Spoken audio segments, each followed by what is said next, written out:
नमस्कार, स्वागत आहे तुमचं एका नवीन व्हिडिओमध्ये। तर पोपट रुसला आहे मालकणीवर।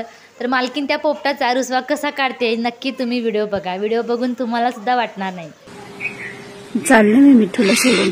हो चालले मी, तू ऐकत नाही ना, सगळ्यांना सोडून चालले। तू ऐकत नाही ना, हट्टीपणा करतो, फळ नाही खात। खातो का नाही फळ? खातो का फळ? नाही खात, नाही खात, तू पण नाही खात, तू पण नाही खात, हट्टीपणा करतो। शेंगदाणे मागतो ना सारखं माझ्याकडे, मला शेंगदाणे दे। हा, त्यामुळे चालले मी। कुठून आणायचे शेंगदाणे मिठूला? हा, डाळिंब नको ना खायला तुला? डाळिंब खा म्हणलं तर नको।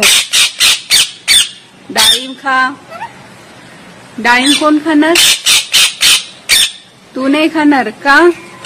डाळिंब नको का तुला? तर बघितले ना मित्रांनो, किती छान होता व्हिडिओ आताचा। तर त्या पोपटाला खायचे होते शेंगदाणे आणि मालकीन त्याला सांगत होती की फळं खायला। तो पोपट रुसला होता। तर खूपच छान, बरं का, एवढं छान मनवते पोपटाला। मला तर व्हिडिओ खूप आवडला।